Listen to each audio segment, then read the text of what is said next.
नमस्कार, शिक्षालय में आप सभी का बेहद स्वागत है। मेरा नाम है रेणु यादव। जब आप एटॉमिक नंबर, मास नंबर का जिक्र पढ़ रहे होते हैं, खास तौर से मास नंबर या आइसोटोप्स, तो आपको ये शब्द किताबों में लिखा मिलेगा जिसे हम कहते हैं न्यूक्लियॉन। न्यूक्लियॉन क्या होता है, छोटे से लेक्चर में समझते हैं। आप जानते हैं कि एटम में एक न्यूक्लियस होता है जिसमें प्रोटॉन और न्यूट्रॉन होते हैं। हालांकि एटम के पास ये अलग अलग शेल्स भी होते हैं जिनको हम ऑर्बिट्स कहते हैं, लेकिन इस लेक्चर में इन शेल्स का जिक्र करना जरूरी नहीं है। तो ये जो न्यूक्लियस है, इस न्यूक्लियस में आपके पास प्रोटॉन है और न्यूट्रॉन है। यही प्रोटॉन और न्यूट्रॉन हमारा दोनों के दोनों मिलाकर न्यूक्लियॉन कहलाए जाते हैं। आप जानते हैं कि प्रोटॉन का नेचर पॉजिटिव होता है, यानी पॉजिटिवली चार्ज होता है, जबकि न्यूट्रॉन न्यूट्रल होते हैं, ना तो पॉजिटिव होते हैं ना नेगेटिव होते हैं, ना पॉजिटिव से इन्फ्लुएंस होते हैं ना नेगेटिव से इन्फ्लुएंस होते हैं, और ये दोनों के दोनों एक बंद न्यूक्लियस में बैठे रहते हैं।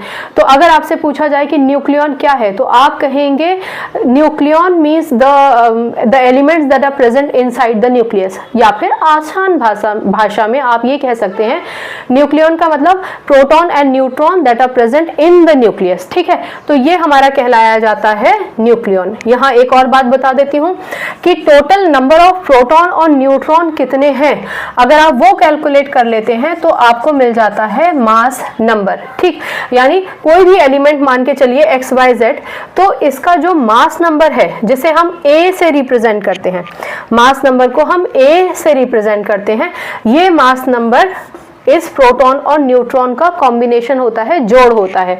एक बात और भी समझ लीजिए, जो नीचे लिखा जाता है जिसे हम Z कहते हैं, वो एटॉमिक नंबर होता है। ठीक, वो एटॉमिक नंबर होता है। कुछ किताबों में आपको एटॉमिक नंबर यहाँ लिखा मिलेगा और मास नंबर आपको यहाँ लिखा मिलेगा। वैसे किताबों में नॉर्मल इस तरीके से लिखा गया है, पर अगर आप ऐसे भी लिख देते हैं तो ऐसा नहीं होता कि नंबर आपके कट जाएंगे।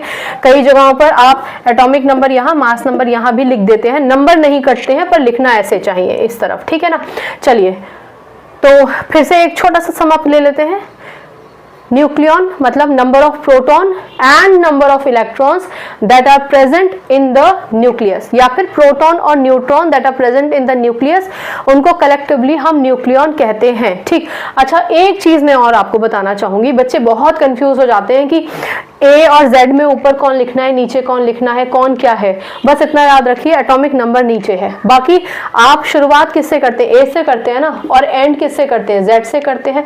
तो बहुत सिंपल है कि जो ऊपर लिखा है वो ए ही होगा, और ऊपर क्या लिखा जाता है, मास नंबर, और जो नीचे लिखा जाएगा वो जेड ही होगा, क्योंकि वही अंतिम है। ABCD में जेड तो लास्ट है ना। तो ये जो जेड